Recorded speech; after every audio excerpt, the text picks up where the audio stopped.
Hello and welcome to our attendees here in the U.S. and around the world. Thank you for joining us for today's Nova Biomedical webinar, Blood Transfusion and Apheresis, Impact on Ionized Magnesium and Ionized Calcium. Our speaker today is Dr. Kimberly Sanford, Professor of Pathology and Medical Director of Transfusion Medicine at VCU Health. Dr. Naveen Bangia, Director of Medical and Scientific Affairs at Nova, will also present on the importance of measuring ionized magnesium in critically ill patients. I'm Rick Rollins, Director of Marketing at Nova, and I'll be moderating today's event. To join in on the discussion, you can post questions during the webinar using the Ask a Question tab on your webinar console. We'll address these questions following the main presentations and follow up with a full list of questions and answers soon after the webinar airs. This webinar has been approved for 1 contact hour of PACE continuing education credit and 1 CERP unit by the American Association of Critical Care Nurses. You can obtain your certificate by completing the post-webinar survey that will be sent after the webinar concludes. If you fail to receive the survey, please check your junk mail folders in your email system. Also note that for future on-demand viewing, credits are available only for 1 year after the initial airing of this webinar. You can register for future events on the Nova website and explore our extensive library of on-demand content with topics ranging from clinical and veterinary diagnostic testing to biotech and pharmaceutical cell culture applications. Be sure to subscribe to receive notice of future Nova educational webinars. You can also find more information about whole blood critical care testing products on the Nova website. And now on to our main presentation. Dr. Kimberly Sanford graduated summa cum laude with a BS in medical technology from VCU. She entered medical school and completed her anatomic and clinical pathology residency at VCU after working in the Department of Pathology there for several years. In 2008, she became Associate Medical Director of Transfusion Medicine and Medical Director of Stony Point Laboratory. She also completed a fellowship in transfusion medicine at the University of Virginia in Charlottesville, Virginia. Dr. Sanford has received numerous recognitions, including the ASCP Smith Award for Distinguished Pathology Educator in 2015 and the ASCP Mastership in 2011. She was inducted into the VCU Alumni Hall of Fame for the Department of Clinical Laboratory Sciences in 2012 and was recognized with the Outstanding Teacher Award in the Introductory Pathology course for VCU medical students for 8 consecutive years. Please welcome Dr. Sanford. Thank you. I'm Dr. Kimberly Sanford, Transfusion Medicine Medical Director at Virginia Commonwealth University in Richmond, Virginia, and also past ASCP President. Today, I'll be talking to you about the effects of blood transfusions and apheresis procedures on ionized magnesium and ionized calcium. I don't have any financial conflicts to disclose. Throughout this talk, we hope to achieve that the learner will be able to talk about the donor blood products that are available, to define massive transfusion protocols, as well as characterize some of the side effects from massive transfusions, explain apheresis procedures and the types of replacement fluids that we use for these procedures, as well as predict changes in laboratory values and use laboratory values to help monitor patients and replacement fluids. So when we talk about transfusion, there are different types of blood transfusions for different types of patients. The one that most people are familiar with are simple transfusions, which can occur in any medical facility, and nurses are trained to perform simple transfusions. These are typically indicated for people with chronic anemia or some of our hematology and oncology patients undergoing chemotherapy, where they will get 1 or 2 units of red blood cells or platelets in order to replete their cytopenias. We also have a massive transfusion, and this occurs in our patients who are suffering from trauma, cardiovascular surgery, labor and delivery, and organ transplant, where these patients undergo large amounts of blood loss and need replenishment. And then the one that is most infrequently talked about are exchange transfusions. And these are very specialized procedures that only happen in areas and locations where nurses are trained to perform these types of procedures. The one that we're going to talk about most is our sickle cell anemia patients who undergo monthly exchange transfusions with donor red blood cells that have been tested and are negative for hemoglobin S in order to alleviate their symptoms and side effects as a result of hemoglobin S disease. This can also help other patients with other types of hemoglobinopathies. So when we talk about blood transfusions, it's really important to understand what's in the bag.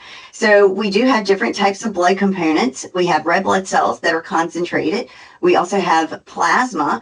And in either of these bags, there are different types of nutrients that are added to these products to make sure that while the blood product is sitting on the shelf for red blood cells, that there are enough nutrients to keep the red blood cells alive before it's transfused into our patient that needs it. There's also an important anticoagulant or citrate that is typically used in these blood products that will bind calcium, which is needed in the coagulation cascade to actually allow blood to clot. And we will need that calcium to be removed so that blood will not clot while it's inside the bag. But realize that there's always an excess amount of citrate that is in the bag that is not bound to calcium. And when it's transfused into our patient, that excess citrate will actually bind calcium in the patient's body. Now, when the citrate is transfused into the recipient with that component, the patient's liver will actually metabolize citrate in the liver. And so when we talk about blood collection and manufacturing, we all think about donating a whole unit of blood. And so when you donate a unit of blood, you actually donate about a half a liter, and that blood product or that unit of blood that you've just donated will be centrifuged, and it will undergo a very soft centrifugation process to start with that will separate the red blood cells from the platelet-rich plasma. Those two components will be separated from each other, and the plasma will undergo a more rigorous centrifugation to separate the platelets from the plasma. And the red blood cell will be remain in its own unit and will have about a hematocrit of about 60%. The shelf life for red blood cells is about 42 days. So when we think about the preservation and anticoagulation of red blood cells, this whole process started in the early 1800s, where we have people who were actually studying how to keep blood from clotting while it's outside of the body so that it could be stored in bags for later usage. It was actually about the 1900s that the grandfather of blood banking and serology, Landsteiner, discovered the different blood groups, ABO. We also found that in the early 1900s during World War I, there was more interest in this. And so we saw that multiple syringes, as well as citrate, the anticoagulant, as well as salt and glucose were added to that bag in order to prevent clotting and also to provide nutrients. And we can also see that that continued on into World War I and as well as into World War II. And ACD, which is a commonly used product now, which includes acid, citrate, and dextrose, were added in the early 1940s. And this was, in fact, the military has been a big player in making sure that blood products were anticoagulated as well as had nutrients in the product in order to be able to be available for the war. And so it wasn't until the late 1940s that we actually saw plastics were used, because obviously glass bottles in a war zone or in a battlefield had a risk of breakage, whereas plastics really did help prevent that. And so we saw in the early 1960s, late 50s and early 60s that we saw component therapy that was used, and we were able to have red blood cells and plasma. Whereas in the early 1940s or the mid 40s, we had whole blood that was mostly used. Now, we know that red blood cells nowadays, we can have them preserved for up to 42 days. And while those red blood cells are on the shelf, we do see a number of changes that happen to the red blood cell. We can see that there are changes to the shape of the membrane. They can become very pointed, and we call those Burr cells or echonocytes because of the changes that occur while the unit is on the shelf. There are loss of lipids during storage, and we also see some red cells are lysed during storage and release that hemoglobin into the plasma that's in the component. we can actually see that the hemoglobin will drop from about 60 or 65%, anywhere between 50 and 55% while it's being stored. And here's a nice image to show these echonocytes, or these Burr cells that can occur. And again, we see a number of metabolic changes. We also can see a number of laboratory value changes in patients who have received a simple transfusion. So that citrate that is transfused into our recipient will actually cause a decrease in calcium in the transfused recipient. This will also, the citrate will bind to their magnesium, and we will also see a drop in magnesium.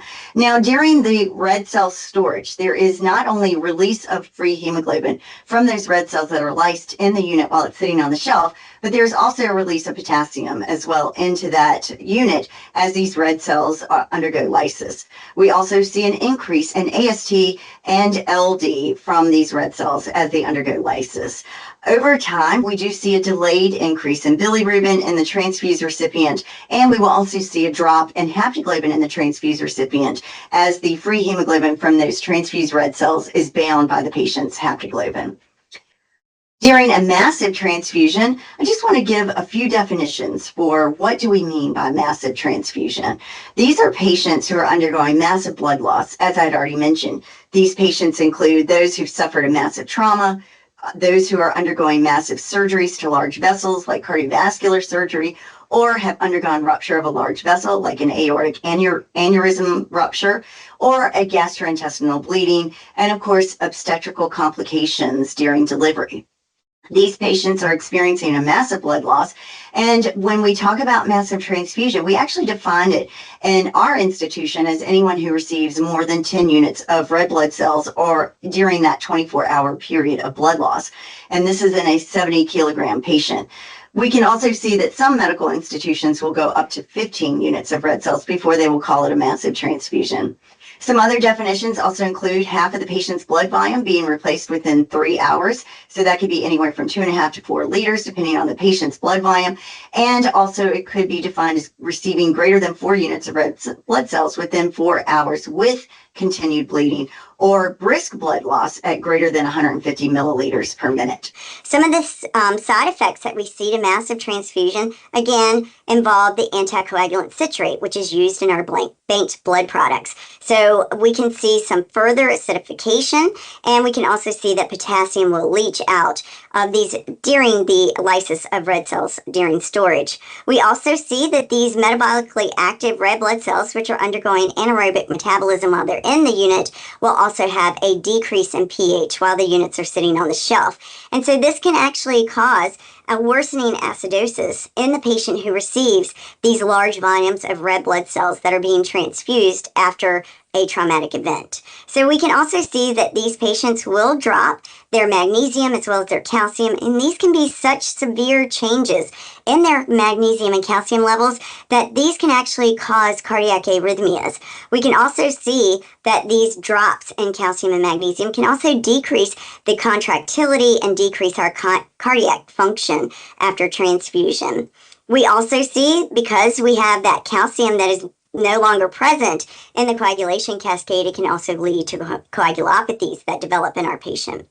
But we can't make assumptions. The pH that obviously is going to be at a very low level in those transfused red blood cells, the citrate that is transfused into our recipient will be rapidly metabolized to sodium bicarbonate by the patient's liver. And so that can help to neutralize or actually raise the pH upon the metabolism of the citrate. So again, my take-home point is you never can predict, so it's always best to have ongoing monitoring for your patient. We also see some other side effects due to massive transfusion. All of these blood products that the patient are receiving are either going to be room temperature or at 4 degrees Celsius, which is what the temperature is when they're stored in our blood bank refrigerators.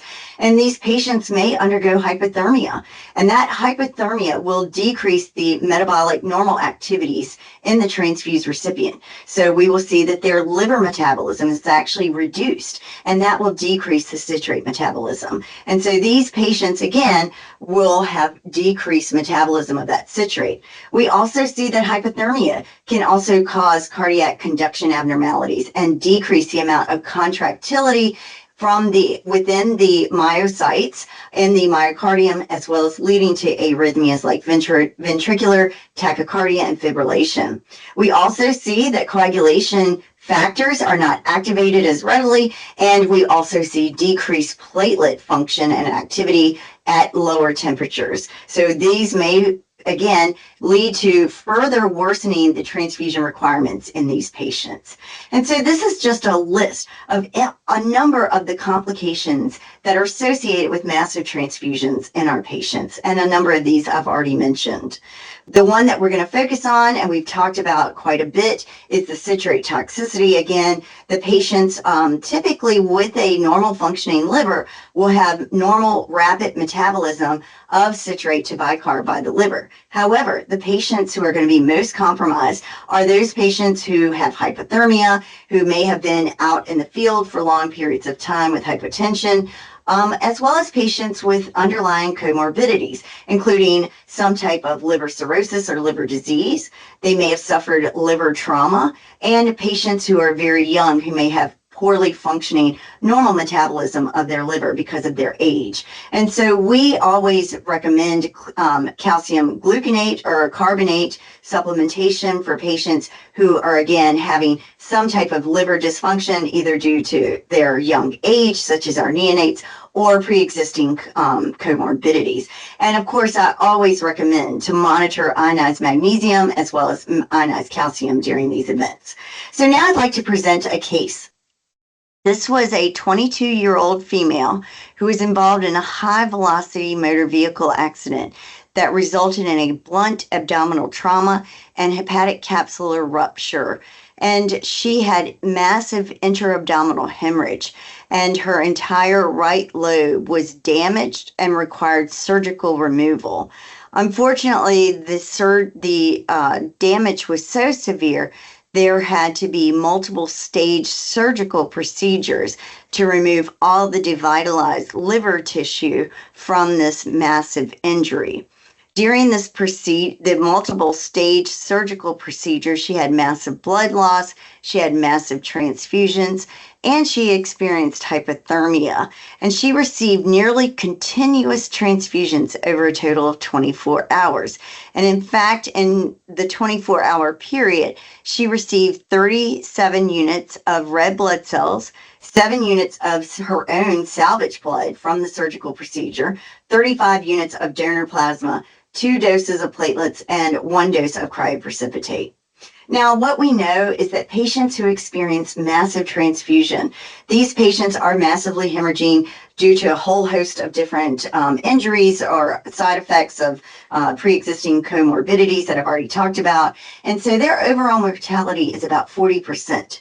Any of these patients who experience a hemostatic disorder during their massive resuscitation or massive transfusion can actually have an increased mortality of 75%.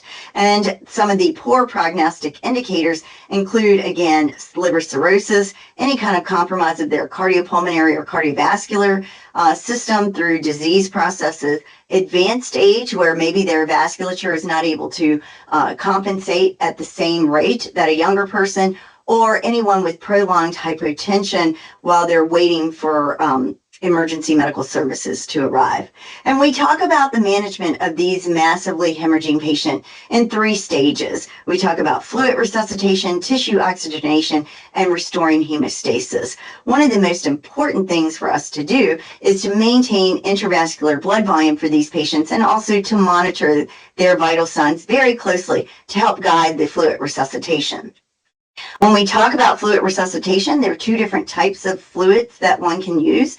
We can use either crystalloids, which are normal saline or lactated Ringer solutions. However, these have a very low oncotic pressure, and so only about 20% of the total volume of these products are going to remain in the patient's intravascular space. And therefore, you have to replace 3 to 4 times the estimated blood volume that the patient has lost with these fluids. The other alternative is to use human 5% albumin or plasma protein fractions, which have a much higher oncotic pressure, and these remain in the intravascular space at a much higher percentage and will stay there for about 24 hours after the infusion of these products. So these are a better alternative. However, in most emergency medical services, crystalloids are the first solutions that are used in fluid resuscitation of patients who are found to be massively hemorrhaging. The next stage we want to talk about is tissue oxygenation. And over the years, we have looked to concentrated red blood cell units, which are about 300 cc's or mLs per unit and have a hematocrit of about 55 to 60%. However, in the recent decade, we have seen that whole blood has really made a comeback. And this will provide red blood cells, plasma, and platelets all at once in a 500 cc unit. Another stage that we talk about is restoring hemostasis, and this requires a number of infusions that are going to be guided by laboratory testing. So platelets, concentrated platelets are available, and we always recommend that platelets are transfused if your patient has a less than 50,000 platelet count, or even if it's above 50,000, if there's persistent bleeding, platelets should be transfused. We also talk about fresh frozen plasma, and we recommend that plasma is used anytime the patient has a PT or PTT 1.5 times the highest normal range. Now, these fresh frozen products do actually contain the highest amount of citrate of all of the products that you can infuse into our patients. And then cryoprecipitate is a blood product that unfortunately a lot of people forget about, but it is an important component to transfused when the patient's fibrinogen level is less than 100 milligrams per deciliter. And cryoprecipitate contains not just fibrinogen, but also von Willebrand's factor, factor 8, and factor 13. Now, massive transfusion protocols are utilized in level 1 transfusion centers, and there are predetermined ratios of components. So red blood cells, FFP, and platelets, as well as cryoprecipitate. And these predetermined ratios are going to be agreed upon between the transfusion medicine physician and director, as well as the the trauma physician. And these predetermined ratios can range from 1 to 1 to 1 or 1 to 3 to 1. And there is no consensus on what is the appropriate ratio of these blood products. And therefore, it requires laboratory monitoring throughout the massive transfusion protocol administration. In our institution, we do release a total of 7 blood products, and we use a 1 to 1 to 1 ratio. So we are releasing 3 red blood cells, 3 FFP, and 1 apheresis unit of platelets. So even though it's a 1 unit of apheresis, it does keep that same ratio because it is a much larger apheresis platelet product that is released to these patients. We also have predetermined releases of cryoprecipitate during our 2nd and 4th rounds of our massive transfusion protocol. And this is the young person who had the liver laceration. We can see at the time of her arrival to our medical center, she had very high levels of AST and ALT, as seen by the blue and green levels, because of the amount of hepatocellular damage that she had suffered. And we can see that this dropped pretty quickly as they were able to remove a large portion of her right lobe of her liver. It did creep back up before the staging of the 2nd procedure, which did happen here, where the rest of the devitalized liver tissue was removed, and then it did slowly decrease over amount of time. We also looked at her ionized calcium and ionized magnesium during the massive transfusion protocol and her surgery, and we can see that there's a rapid drop in both ionized magnesium and ionized calcium due to the massive transfusion protocol that she underwent during her initial arrival and presentation to our medical center. Of course, you can see these spikes as the team, noting how low her magnesium and calcium were rapidly trying to replete these levels after her initial presentation and massive transfusion protocol. Now, I'd like to switch gears to our apheresis procedures. Apheresis procedures are continuous exchange transfusions of either plasma or red blood cells. And apheresis itself is a Greek derivative coming from a word meaning to separate or to remove by force. In this case, we're talking about centrifugal force. In our medical center, we have an apheresis standalone clinic, and we have 10 beds that are utilized in our clinic, and we can perform both inpatient and outpatient procedures in this clinic, and we provide a full range of services that cover and include both adult and pediatric patients. As we look and assess our patients, the first thing that we're going to do is to calculate their total blood volume. And we use this simple calculation. So we want to take their total body weight in kilograms and then multiply 70. So there is a total of 70 milliliters of whole blood for every kilogram that our patient weighs. And again, this includes both plasma and red blood cells. Now, depending on which exchange transfusion we're going to undertake for our patient, whether it's a red blood cell or plasma exchange transfusion, we can then calculate their total plasma volume by using their total blood volume multiplying by 1 minus the hematocrit as a percentage. If we need to do a red blood cell exchange, we're going to take our hematocrit as a percentage and just multiply that by the patient's total blood volume to calculate the total amount of red blood cells that are available in that patient's body. Now, when we perform these exchange transfusions, we perform anywhere from 1 to 1.5 total blood volume exchange. And what we see is that we can remove up to 65% of the either total plasma or total erythrocyte removal. Once we go beyond 1.5, we actually aren't removing much more. So that's why we never will remove more than one or perform more than a 1.5 exchange transfusion on any of our patients, because this graph actually plateaus out.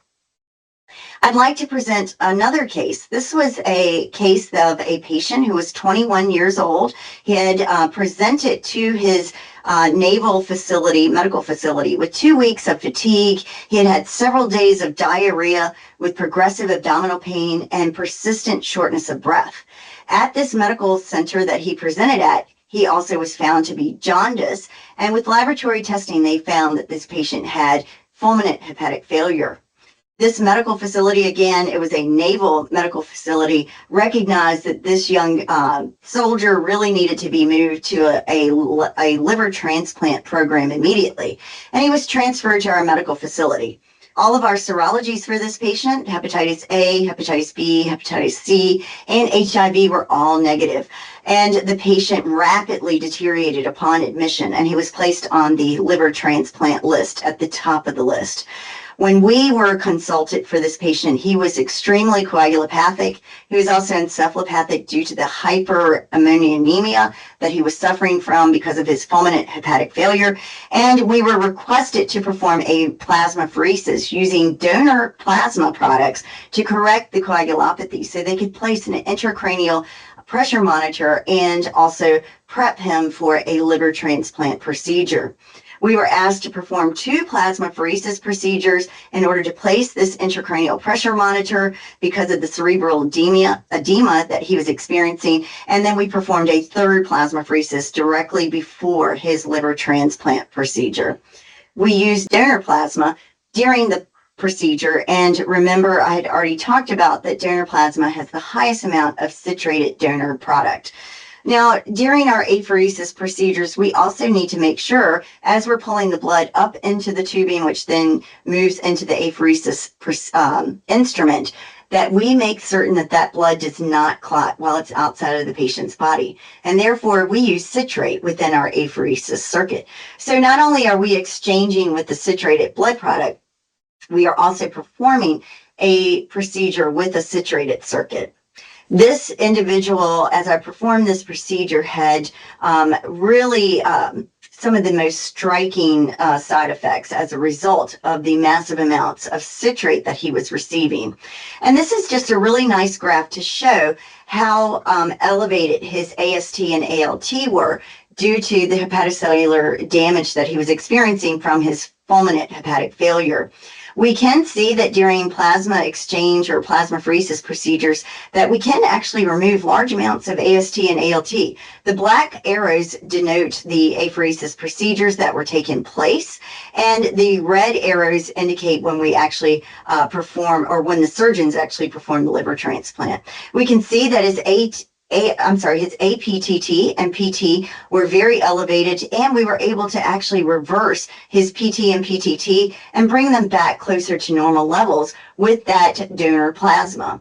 So we can see that there's a nice correction of his coagulation factors, and he was able to move forward with a liver transplant. We can also see that we were able to reduce his bilirubin. Again, it was at over 20 milligrams per deciliter at the time that we performed our first plasmapheresis, which is this black arrow here. And again, we were able to decrease it with each subsequent plasmapheresis. And then once the orthotopic liver transplant, which is what OLT stands for with this red arrow, it went back down closer to normal levels. We can also see these very elevated ammonia levels in this patient, over 250. We were, over the course of several apheresis procedures, able to get this back to a more normal range. And then once he had the liver transplant surgery, it did go back to the normal level. Now, we also wanted to look at his calcium and magnesium. When I performed this procedure, this patient was actually experiencing such severe muscle spasming that he looked like he was actually convulsing. The nurse that was at the bedside performing the procedure became very concerned and continued to provide multiple rounds of calcium gluconate. So she had given this patient 4 grams of calcium gluconate through the IV solution before I was actually consulted. When I was consulted, she said that she had given him 4 grams of calcium gluconate and yet still had not resolved any of his symptoms. At this point, you can look at his calcium levels during that first procedure, and we can see both the calcium and the magnesium were lower with each one of these procedures. And it was with this first procedure that I said to the nurse, we need to check his ionized magnesium. We found both of these levels were low, and with the replenishment of both magnesium and calcium, we were able to ameliorate a number of these severe symptoms that we were seeing in our patient. And so this one initial event, very young in my career, really helped me to see the value of performing both ionized calcium and ionized magnesium. So some of the symptoms, now this patient that I've just discussed, he was actually intubated during the entire procedure and was unconscious. However, the patients that I perform exchange transfusions on now can actually verbalize a number of the different symptoms that they're experiencing with hypocalcemia. So some of the symptoms that we see with our patients undergoing exchange transfusions include acral and oral paresthesias. They can also complain of lightheadedness. They might also experience chest tightening, abdominal cramping, severe tetany, and even seizure-like activity, nausea, vomiting, and if left untreated, these can progress on into cardiac arrhythmias with prolonged QT intervals and bradycardia. When we look at these calcium levels, we see that our patients experience both a drop in their serum total and ionized calcium levels. And when we see these rapid drops during apheresis procedures, we know that the body compensates by having a massive or a rapid rise in their parathyroid hormone levels. And this will help to minimize the falls or the drops in calcium during the procedure. And so we see that the PTH and the active 125 vitamin D3 will also help to increase the calcium levels in our patients. And calcitonin, we have found, has a much lower impact. When we've looked at these patients in apheresis, we see moderate to severe hypocalcemia and toxicity in about 1.5 to 5% of our apheresis procedures. And that's because apheresis, our shortest apheresis procedure, takes about 2 hours to perform.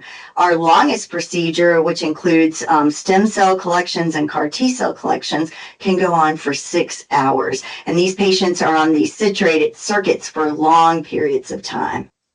Here are some of the changes that we can see, and just to show how that we can't rely on looking at total calcium only. When we look at some of our changes during the apheresis procedure, we may only see about a 5% change in our total calcium levels. But when we look at ionized calcium levels, we can see about a 20% change due to these apheresis procedures.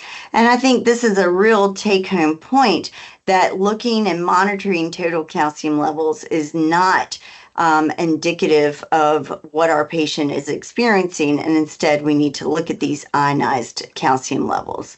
Another patient that I wanted to bring forward, and this just happened just a few weeks ago, was a young woman undergoing a red blood cell exchange. She suffers with sickle cell anemia. She's 17 years old, and at the end of the procedure, she started to complain of numbness around her lips. And in fact, she said she couldn't feel her lip at all and became very panicked with this new sensation. She had been receiving calcium throughout the entire procedure. When I got there, my bedside nurse was rapidly giving her calcium carbonate chews as well as giving her calcium gluconate. And I said to the nurse, we really need you to check the ionized magnesium in our patient. And so when we actually looked at her values, we saw that her post-exchange ionized calcium was actually very high or within normal ranges. And we had been repleting her with about 4 grams of calcium gluconate throughout the procedure, but we weren't performing, and we don't perform prophylactic magnesium gluconate, magnesium sulfate, prophylactic infusions during the red blood cell exchanges. And we can see in this case that she had a precipitous drop in her ionized magnesium from the start of her procedure to this procedure. So again, this was another explanation or another teaching point to my bedside nurse that these patients, these symptoms that they were having were actually due to ionized magnesium and not to ionized calcium drops. The patients that we see most at risk for these changes in the ionized magnesium and ionized calcium levels are those patients who have lower total body weights, as well as patients who are experiencing higher citrate infusion rates.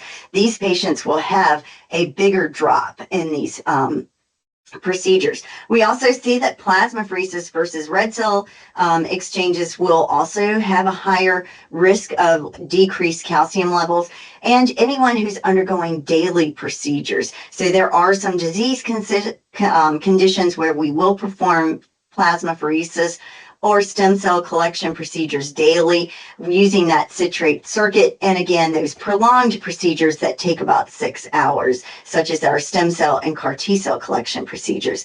Again, patients who are younger, who might have, or smaller, that have smaller amounts of mineralized bone mass will also be at higher risk. So what do we do to minimize the risk of citrate toxicity? We are going to slow down the entire procedure and also slow down the rate of return of citrated blood products to our patient.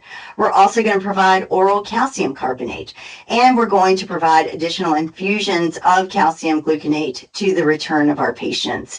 You can also use IV calcium chloride, but this should only be used in a monitored setting. And I always recommend to our team that we need to monitor not just ionized calcium, but ionized magnesium as well. And you can, in some situations, substitute colloid for albumin, which is also going to decrease the amount of binding that we see in calcium in our recipient. Now, let's talk a little bit more about magnesium. Magnesium is the 4th most abundant cation in the body, and it's the 2nd most abundant intracellular cation.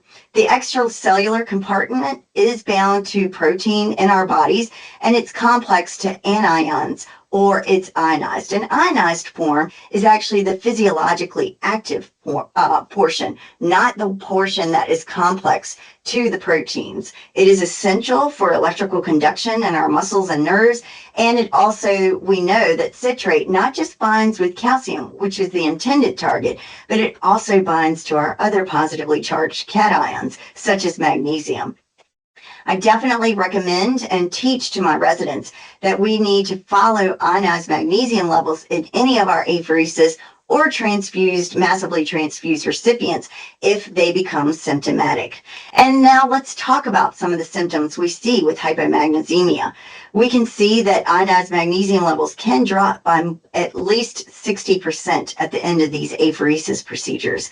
And these symptoms look remarkably similar to patients experiencing hypocalcemia. It includes that paresthesias around the lips and fingertips, also muscle cramping, cold sensations, nausea, as well as chest tightness and dyspnea. Some of the most common symptoms I've seen with severe hypomagnesemia do include chest tightness. We can also see EKG changes, and we will see progressive widening of the QRS complex as well as diminished T waves in our patients as well. Some of the muscle cramping that we can see in our patients can be severe carpal pedal symptoms. And so these patients may have such severe cramping that we can actually see their fingers and toes actually cramp in such a way that they're no longer able to even use their hands or feet. And these can be pretty dramatic and scary for our patients as well. Now, what is the impact of hypomagnesemia on calcium? We've seen studies that actually looked at patients with low magnesium levels, and it turns out there's a decreased release of the intact PTH levels. And PTH secretion is actually mediated by a G protein that's coupled with a calcium sensing receptor. And magnesium is an agonist of this receptor. So low magnesium can also help to promote PTH secretion. However, severe magnesemia will also cause a paradoxical block of the PTH release. And we've also seen that one study demonstrated that supplemental magnesium may be necessary to actually facilitate the intact PTH release to effectively and efficiently correct the calcium levels in an affected patient. We also found that there are additional effects of magnesium. This includes that patients who received supplemental magnesium actually had decreasing potassium loss in their distal tubules of their kidneys. We also see that their glucose levels are actually preserved because magnesium is required for the phosphorylation and activity of insulin receptors. And magnesium can also have an inhibitory effect. And so there is glucose-induced insulin secretion by beta islet cells. So magnesium plays a role in both our potassium and our glucose levels. So in conclusion, we'd like to make sure that people can identify the patients who are going to be at most risk of experiencing citrate toxicity during a simple transfusion, a massive transfusion protocol, or an apheresis transfusion. We do perform at our institution prophylactic IV calcium gluconate administrations. And this has really decreased the amount of incidence of citrate toxicity we've seen in our patients. And it also has decreased the severity of symptoms that we've witnessed in our apheresis unit. We have considered in the past performing prophylactic IV magnesium. However, we have found that that does not eliminate the residual citrate-related effects.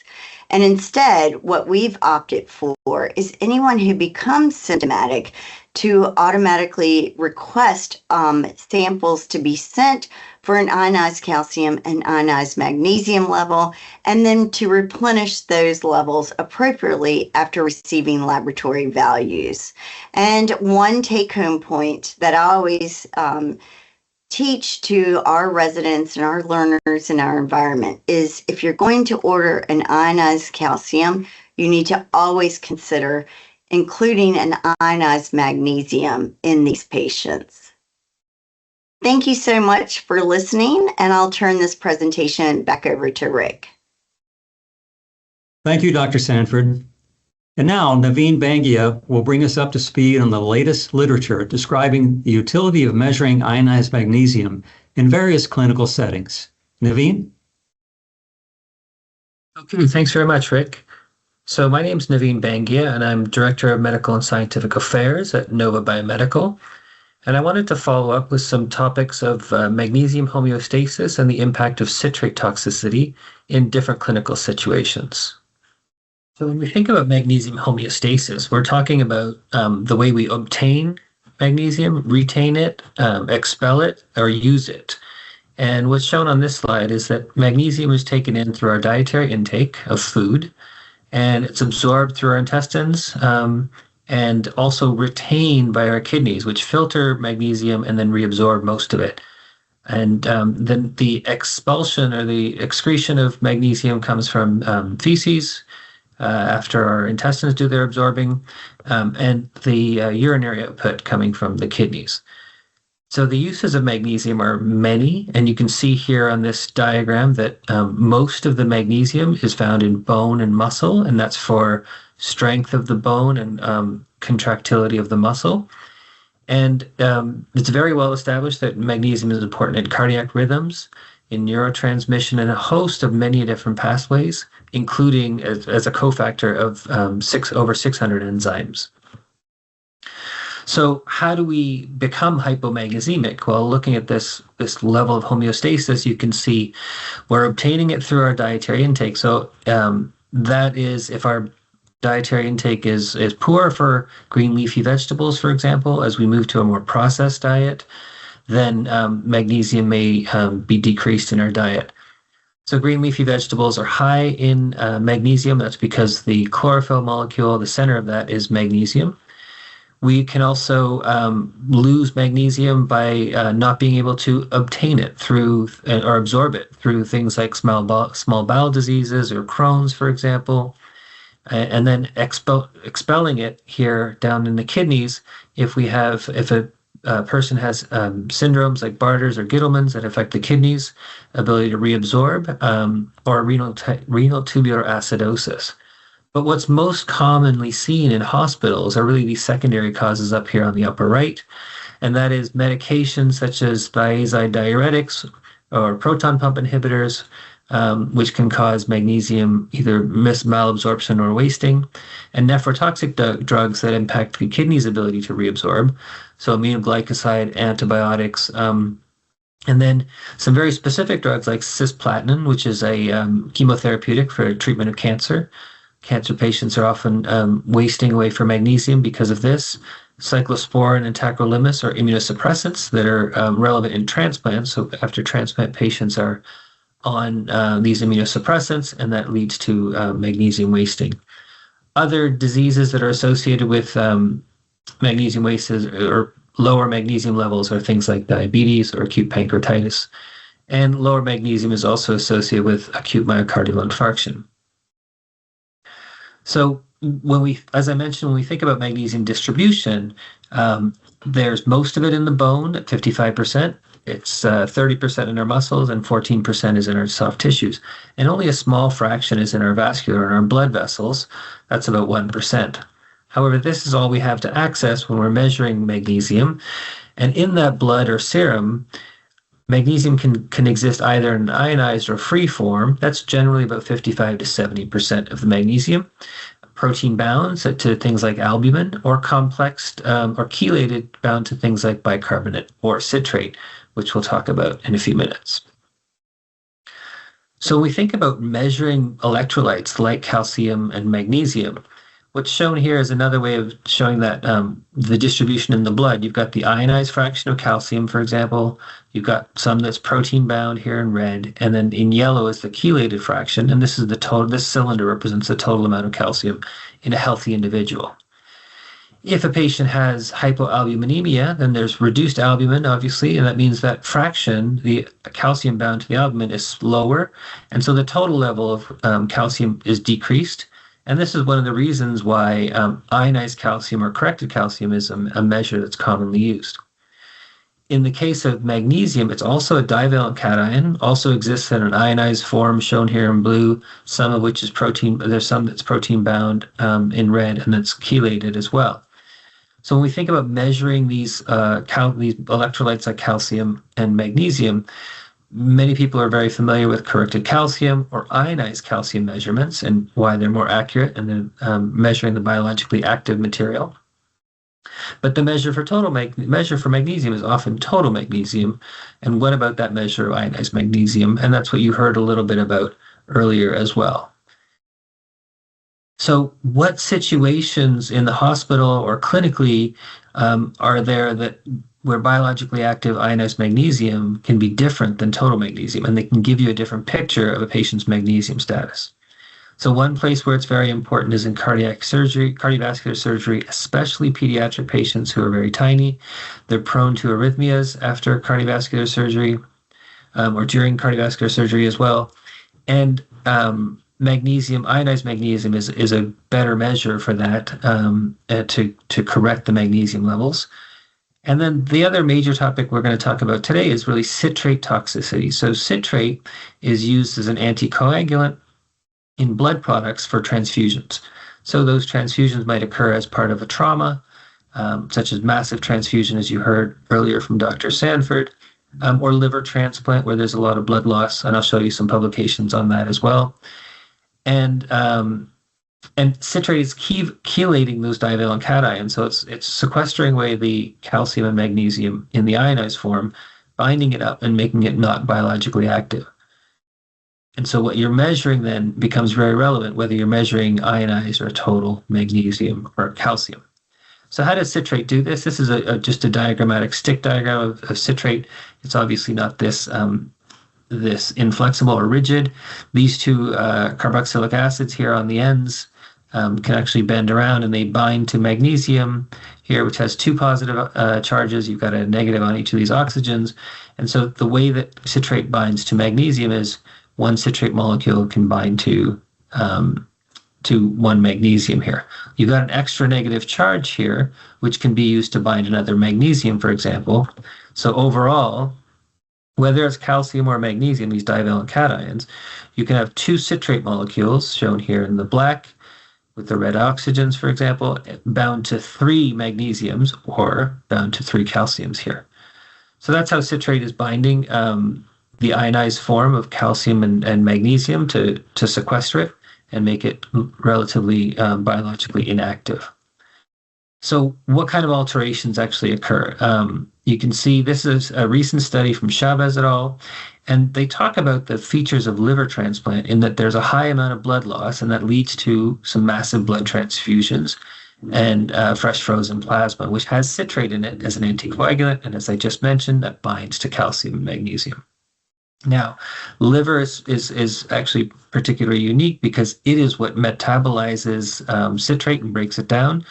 And so when the liver is removed, that citrate that's being given in the form of transfusions just continues to accumulate because it can't be broken down. In addition, during liver transplant, some of the medications that are used also lead to magnesium wasting here. So aminoglycosides and proton pump inhibitors, which actually cause malabsorption of magnesium, furosemide, which helps magnesium actually be excreted in the urine. So in this study, they looked at 42 pediatric patients with undergoing liver, multivisceral, or liver kidney transplants. This was a prospective observational study over 18 months. And what they observed was a very weak correlation between ionized magnesium and total magnesium.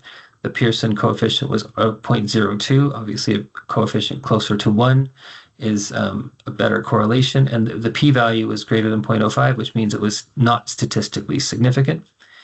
And they noted that only 7% clinical concordance occurred when ionized magnesium was low.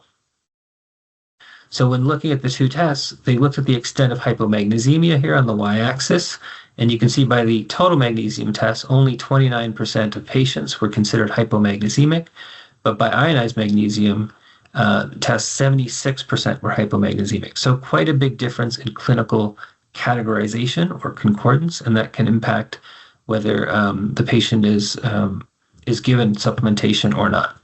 And this is a picture of what they observed in this study over the course of surgery. And you can see the different phases here, dissection phase and hepatic, reperfusion, end of surgery, and post-op, for example. And you can see here in the black lines for magnesium and calcium, this is the total magnesium and total calcium levels. And you can see they increase quite dramatically over the course of surgery and then eventually kind of taper off in both cases. And that's because this citrate is being given as in form of blood transfusion that's binding up the magnesium. And those, so the increase you're seeing, this is a measure of also the citrate bound. So you're measuring citrate bound magnesium and the free magnesium here, and the citrate bound calcium and the free calcium. Well, what happens to ionized calcium? That's going to be showing up here in red, and you can see it's dropping dramatically. And it's dropping so much that it's below the reference range. So here, it's actually patient is hypomagnesemic. And that's because of, again, citrate binding to the magnesium here. So the ionized fraction is actually decreasing. There's less and less of it. And similarly for calcium, it drops quite low. And again, this is the hypocalcemic region below this red dotted line, the lower reference range. Whereas these black lines and the black dotted lines of the reference ranges, these patients are always considered within the normal reference range for magnesium and for calcium. You can see none of them drop below. Here you have hypercalcemia, for example, but you don't have anything below the black dotted line for the total calcium. So you can see that the two values are actually telling you something different. And this is actually consistent, again, that ionized magnesium is reporting on the true hypomagnesemia in liver transplant patients. This is an older study where they showed something similar. Ionized magnesium and total magnesium during different phases of a liver transplant. And you can see here shown in red when the ionized magnesium drops below the reference range, this dotted line, and during these phases, the patient is hypomagnesemic, whereas with total magnesium, the patient is considered perfectly fine with respect to total magnesium levels. So I talked about liver transplant where citrated blood products are used. The other clinical situation where the citrate is used is as an anticoagulant, again, in renal replacement therapy. And this study looked at that, where they looked at, they measured ionized and total magnesium and calcium. And you can see when they took a sample before citrate entry on the circuit, the blood then goes through the filter. And again, the citrate is added so that there's no clotting occurring in the filter and that the filter remains useful. So, and then they did a post-filter sampling as well to look at the amount of total and ionized calcium. So this was on 32 sequential ICU patients where they were given 4% trisodium citrate. And in the solution, in the citralysate, they had magnesium at 0.75 millimoles per liter. So they were adding back magnesium, but it wasn't monitored and tailored to that individual patient. It was just a standard amount. And what you can see here, so the pre-filter here is in blue. This is what they've all been set to 100%. So it's percent of the pre-filter amount. You can see that the total levels of calcium and magnesium drop a little bit, but the total ionized level of calcium and ionized magnesium drop dramatically. And the decreases are, even in total magnesium and calcium, are not sufficiently compensated by this amount of citralysate. And that represents actually a depletion of about 15 to 20% of total body pool of magnesium during 1 week of renal replacement therapy with this regional citrate anticoagulation. So that's a quote from the authors there. So quite dramatic effects by not monitoring ionized magnesium and being able to supplement accordingly. And this is another example of that in patients undergoing continuous veno-venous hemofiltration. Again, another circuit where citrate is used as an anticoagulant. This is a study of 92 patients in a general ICU, where from these 92 patients, they took 185 arterial blood samples. Citrate was used again. What you can see is for ionized magnesium versus total magnesium, correlation is actually pretty good. You've got R squared of 0.90, highly significant correlation. And I'll come back to this in a minute. But for those patients that were undergoing CVVH with the citrate, you can see that these red squares, about 40% of them show that when total magnesium is normal, here within these dotted lines, within the reference range, they are below this dotted line for ionized magnesium. And so they're being categorized as ionized magnesium low. So that's clinical discordance. And it's quite a high fraction that are actually discordant, about 40%.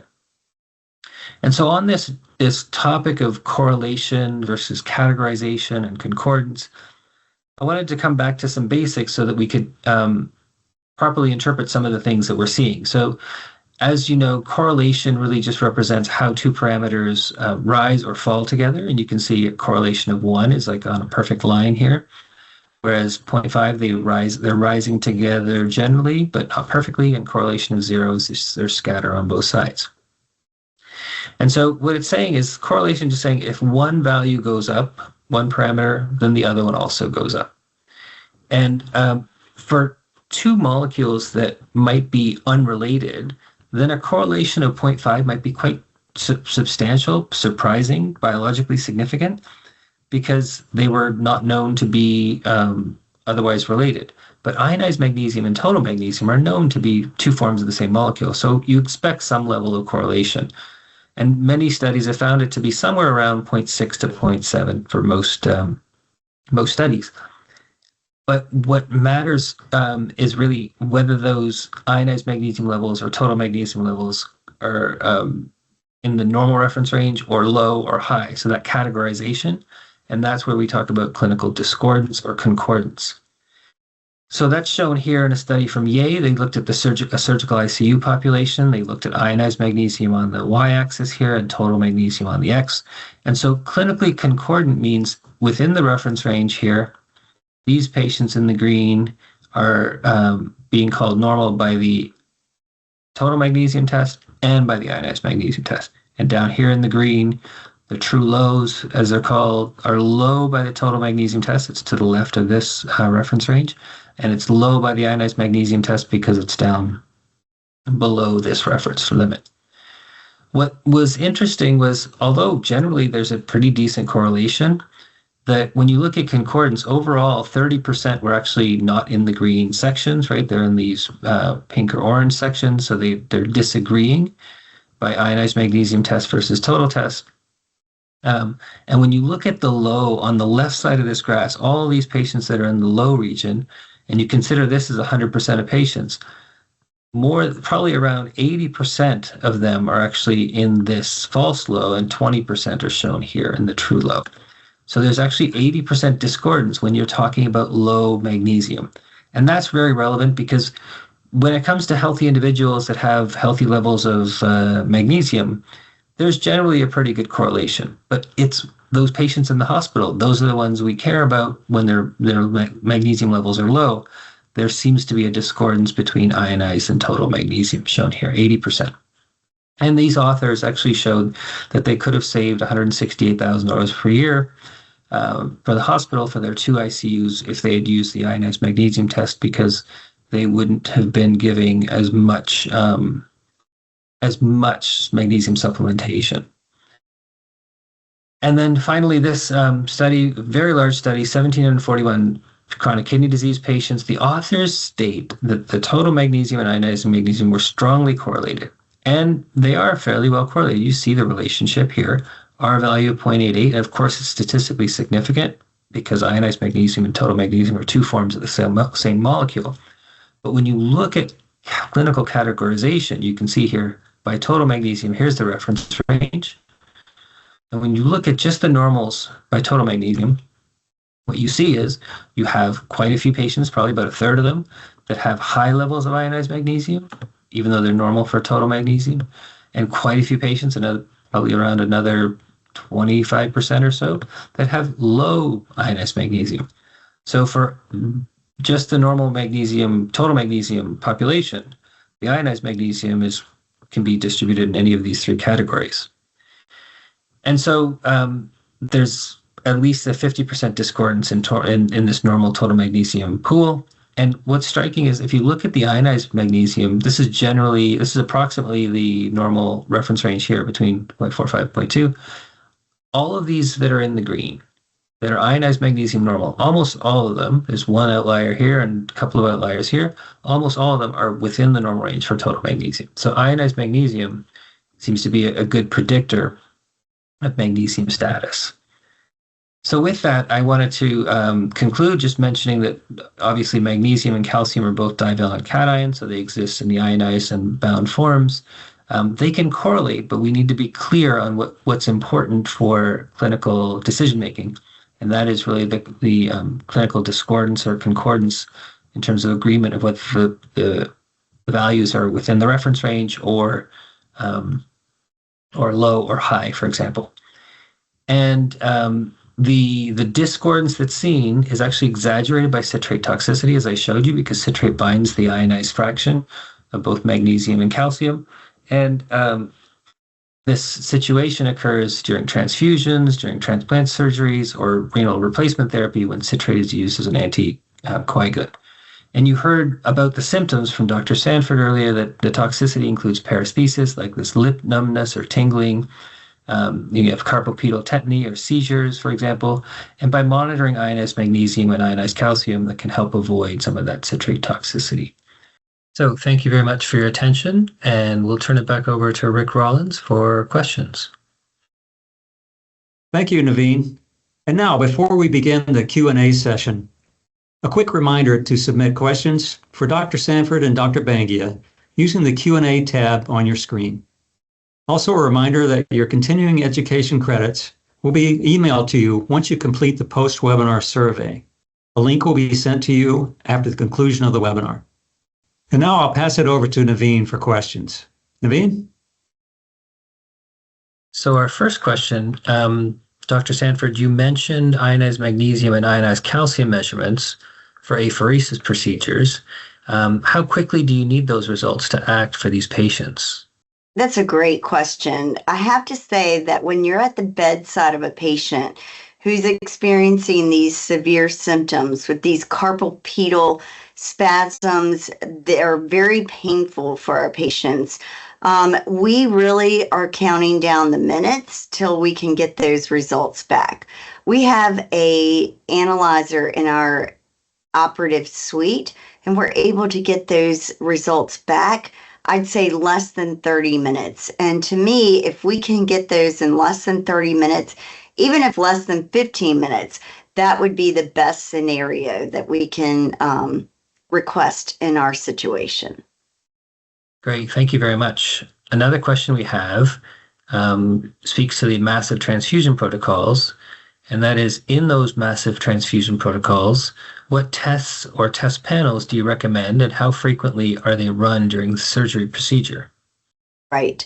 That's another great question. Now, most of our trauma patients that come into our institution, they do have, TEG instruments that they're using to really monitor the coagulation panels and coagulation factors for the patient. But we also have, again, that same operative room laboratory that's there. And I always recommend that they perform routine stat CBCs, as well as these ionized calcium, magnesium, potassium levels on the patients. I would say within at least every 15 to 30 minutes during the surgical procedures for our patients. You mentioned on your last slide that prophylactic IV magnesium doesn't change the residual effects of citrate. And the question is, what did you mean by that, those residual effects of citrate?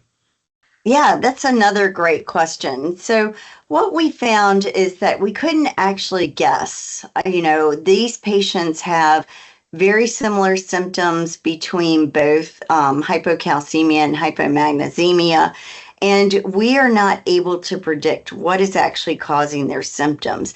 We did notice that when before we started using prophylactic calcium infusions or calcium gluconate, we had a rapid drop in the number of side effects that we saw in our patients.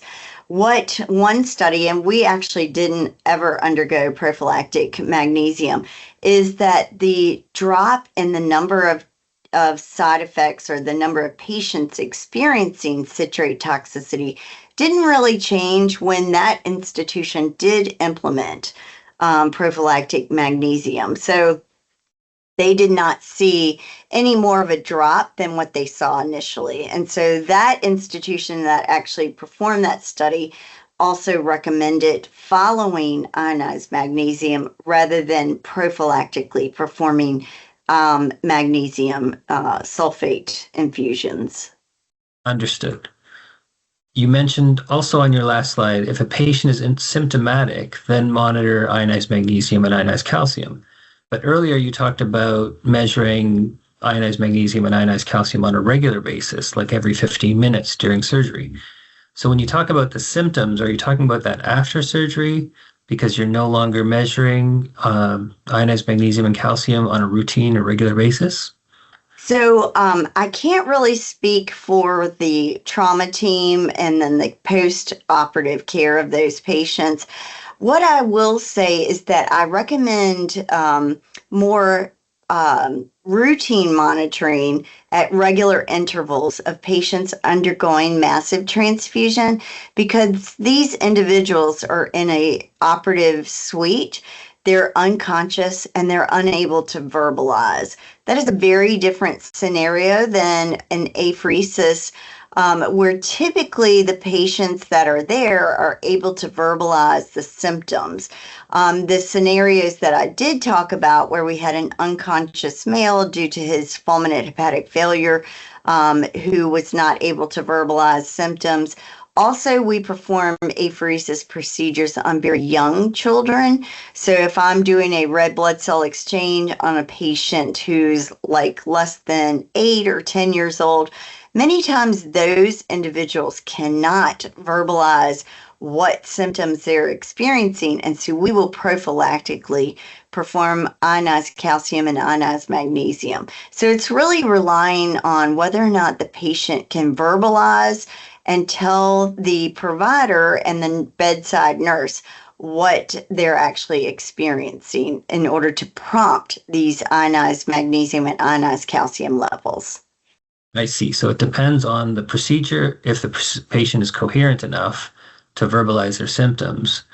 So routine monitoring of ionized magnesium and calcium, and also pay attention to the patient and their symptoms, if they're Correct. talking about it.